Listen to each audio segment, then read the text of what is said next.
All right, here is this week's challenge. It's from a post titled The Horrible Truth About Religion. And here's what they say.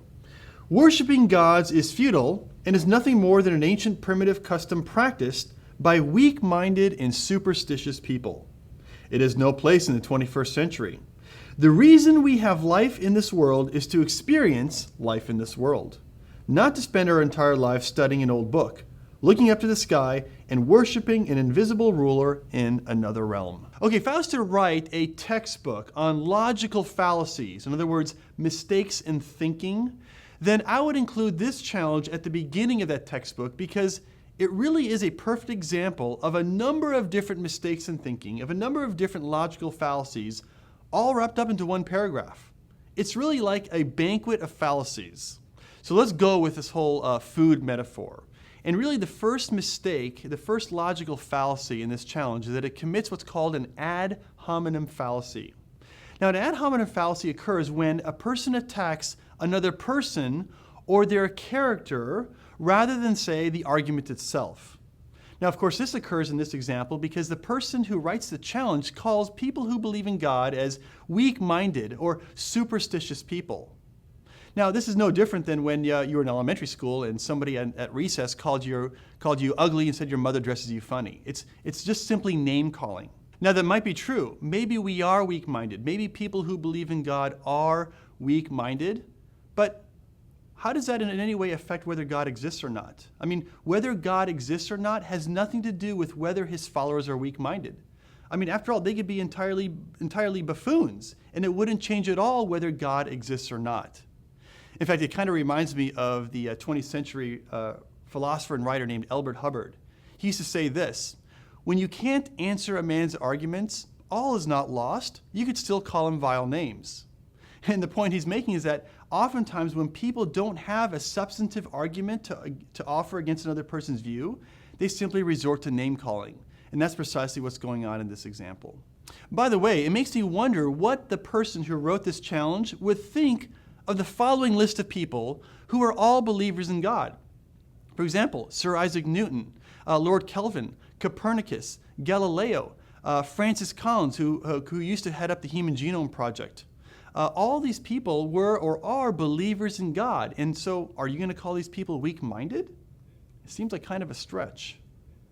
Okay, so that's the appetizer. Now how about the salad? And this is the second problem that occurs with this particular challenge. And that is it commits what's called a straw man fallacy. Now here's what a straw man fallacy is. It's where you take a person's viewpoint and you misrepresent it or you mischaracterize it in such a way that it's a lot easier to attack this than the actual argument that the person holds.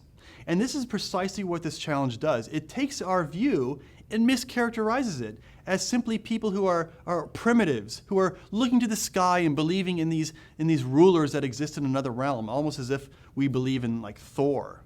Okay? But of course, this is not the Christian theistic position.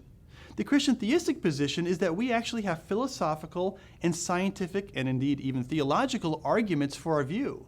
We have substantive reasons that are well thought out, that have been argued for hundreds, if not some of the cases, thousands of years, in which we've made arguments for the Christian theistic worldview. And of course, this challenge does not engage those arguments at all. Now, it's possible that our arguments are mistaken. It's possible that we've made some missteps in thinking. But you can't just simply dismiss our view or mischaracterize it in such a way where it's a lot easier to attack and just completely ignore engaging the arguments that we've offered for a long time now. And that's precisely what this argument does, or this challenge does, is it just simply misrepresents or mischaracterizes our view and attacks a view that we don't really hold. Okay, now for the main course.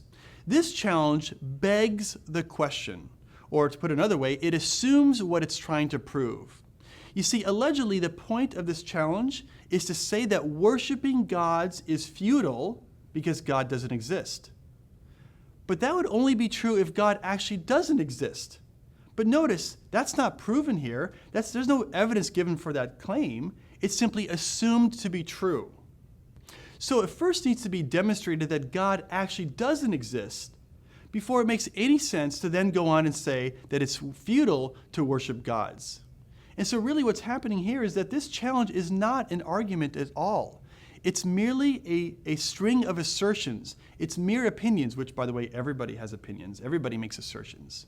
But it's an entirely different case to make a substantive argument in favor of those assertions, in favor of those opinions. And of course, this challenge doesn't do that. It simply assumes what it's trying to prove without offering any arguments for the claim that God doesn't actually exist. And for the dessert, let me just make one final comment. There's a sentence in this challenge that is rather peculiar to me. And they say this: the reason for life in this world is to experience life in this world. Now, besides sounding profoundly unsatisfactory, I'm curious, where do they get the reason for life in this world? I mean, if there's no God, and we just evolved from stardust, and we have no soul, and when we die, we're going to enter into a state of unconsciousness for all eternity in the future, then where do they get the meaning of life from? Right? It makes no sense. And I suggest they really only have three options. The first option is this: to say there actually is no meaning to life. The second option is to say that we'll just assert that there is a meaning to life. We'll just invent a meaning to life. But in reality, there actually isn't one. And this is simply a placebo.